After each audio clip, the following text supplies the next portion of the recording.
Hi, everybody. My name's Wade Robson, and I work at Earthcast, a company here in Vancouver. I'm a DevOps engineer now. I'm not doing so much Mac stuff anymore, but I've got to play with some pretty fun tools, and I'm here to talk to you about Zappa and the elastic Beanstalk. And you're probably wondering, what's with the title? So it's actually two things that I want to talk about, two smaller lightning talks and one lightning talk. Zappa is one thing, and I'll take you through each one, how I applied them, and then the lessons that I learned from it. So Zappa is a Python CLI tool that will it'll convert existing Django or Flask applications, any WSGI app, into AWS Lambda functions running on Lambda. It has some nice helper functions that make that easier for you. Lambda functions have a tendency to get cool, so that you need to have something that constantly triggers. So it sets up this like cron type job to constantly trigger the function. It'll also set up Let's Encrypt for you, as well as Amazon Certificate Manager, which is another form of getting a free TLS cert. And it tries to do all this without any vendor lock-in. So the idea is that you're not making any changes to your code to get this. You're just essentially running these CLI tools.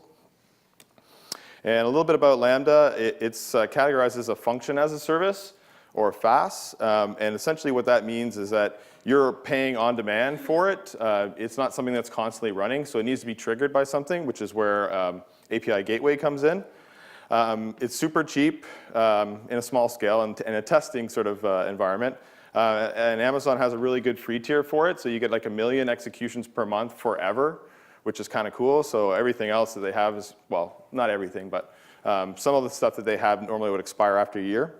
And because it's a controlled environment, there's no servers.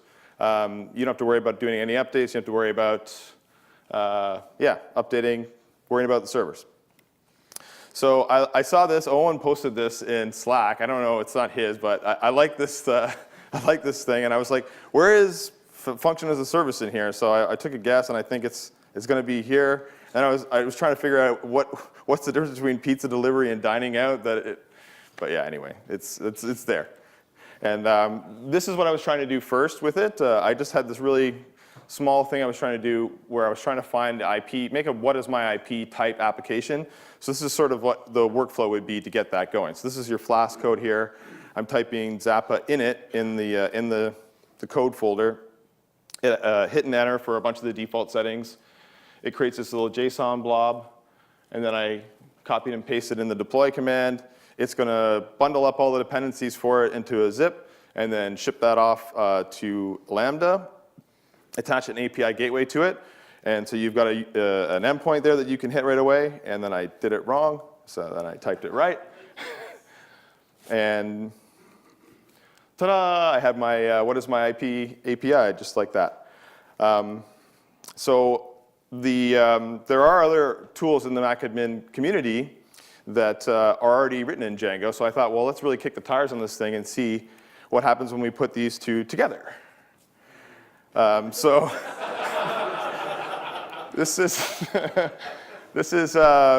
some things that I had to change, not so much to Sal, but I had to move some things around because there wasn't anywhere, like there was no server anymore to store anything. So I had to move the assets from being on the server to S3, which was easy because Django has a way of doing that.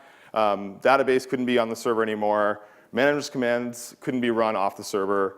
There was something with the login URL, which I've done. I've documented everything that I did, and I'll put it at the end of the slides here. And I couldn't log. The logging I had to just shut off. So what I learned from this whole thing is that, unfortunately, databases aren't serverless, so I had to always keep those running. There's limits involved, like you would only be able to do 1,000 concurrent Lambda functions. You can only run a Lambda function for 5 minutes at a time. There's some DNS sort of restrictions. But if you wanted to build like something that was totally stateless, like a Slack bot or an Alexa skill, it would be really, really well used for that. So moving on, Elastic Beanstalk. It's an orchestration service from Amazon that takes other Amazon resources and tries to make smart choices for you to build like a highly available application. In it, it's right here.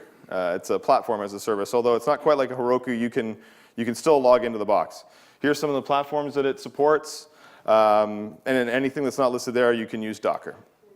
So some of the features you get from it is that it will load balance your app for you. It'll automatically scale and shrink your app for you. It'll do the automatic updates for you. So any of the OS updates, it'll just like manage that for you. And then you can still extend it within your app bundle by using this EB extensions. It'll run shell scripts. It'll install additional packages that you need. So yeah, it makes it pretty easy. So I tried to put these two together. Same idea. Magic. This one was a little less required. You just basically need the PHP code for monkey report PHP. You edit your config file like you normally would, and zip it up, and then upload it to Elastic Beanstalk. So the things I learned from that is that it's really, really easy to set up. This was a no-brainer. It could get a little expensive. If you're only running it all on one server right now, then you're going to have some other pieces that you're going to need for it to really work well. But it'll handle like you could start with a really small instance, and it'll just give you more and more instances. So it could be cheaper in that respect. The other thing is that database, when I create it inside Elastic Beanstalk, it'll get cleaned up and deleted with the app. So if you delete the app, that goes with it. Other thing with SQLite, if you're using that, that'll also get deleted because the way it does the updates is it creates a new instance, patches it, waits for the health check, and then it just deletes the one you were using and swaps the other one in place. So everything will just get deleted at that point. So that's pretty much it. If you wanted to try these out, I put through step by step what I had to do to get these to work, and they're in my GitHub. And I don't know if I have any time for questions, but yeah, that's it. Thanks.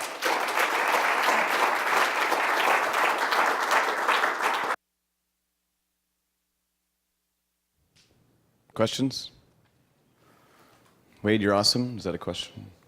That's a statement. It could have been asked as a question. Does everyone agree that Wade is awesome?